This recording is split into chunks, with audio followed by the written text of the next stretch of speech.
Oke, ya halo semuanya dan selamat datang kembali di Tanya Seputar Hukum ya dan untuk konsultasi Anda bisa chat nomor WhatsApp yang ada di deskripsi video. Dan untuk pertanyaan kali ini yaitu dari Eyang Uti ya. Gimana Pak kalau saksi itu seorang yang gak pernah tahu kronologinya sama sekali ya. Dan saksi tersebut rumahnya jauh ada di Kalimantan, sedangkan termohon rumahnya ada di Semarang. Gimana itu? Terima kasih. Apakah bisa jadikan saksi? Seperti itu. Ini pertanyaan yang paling sering ditanyakan yaitu mengenai bagaimana jika saksi itu tidak mengetahui kronologi sama sekali tapi seakan-akan menjelaskan tahu secara langsung bagaimana kronologinya ya seperti itu karena hanya tahu secara sepihak saja intinya seperti itu. Bagaimana apakah kesaksian itu juga akan diterima oleh majelis hakim. Oke. Di hukum perdata pada agenda pembuktian, karena para pihak itu diberi hak yang sama ya, diberi kesempatan yang sama, dipersilahkan untuk menghadirkan saksi masing-masing. Para pihak nanti pemohon dipersilakan untuk menghadirkan saksi terlebih dahulu ya, setelah itu nanti termohon juga akan menghadirkan saksi terlebih selanjutnya akan menghadirkan saksi juga pihak termohonnya ya. Dan di agenda kesaksian para pihak di situ juga diberikan kesempatan untuk menanggapi kesaksian tersebut, misalnya memberi pertanyaan kepada saksi yang sudah di ajukan oleh para pihak atau pihak lawan. Di situ kan diberi kesempatan. Hakim nanti akan juga memberikan pertanyaan.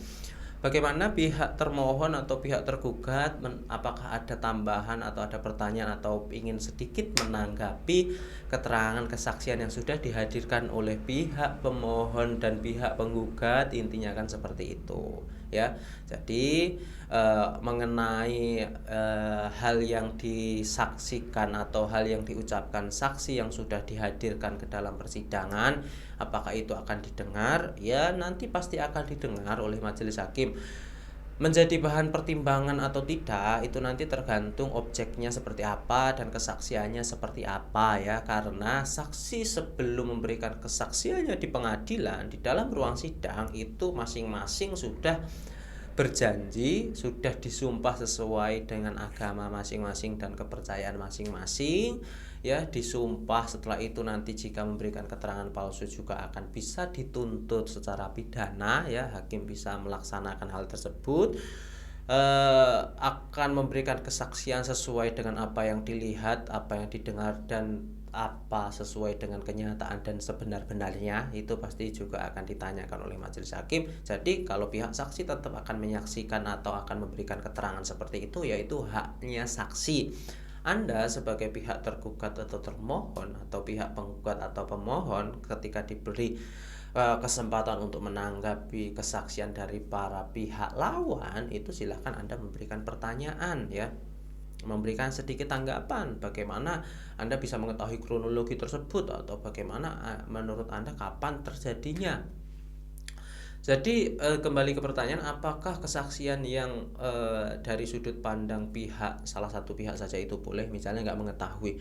Ya boleh-boleh saja. Nanti hakim juga akan memberikan pertanyaan, apakah Anda melihat langsung misalnya pertengkaran tersebut? Ya tidak, saya hanya diberi cerita oleh pihak pemohon atau penggugat atau termohon. Ya itu bisa-bisa saja karena sudah mendengar ya, intinya mendengar seperti itu.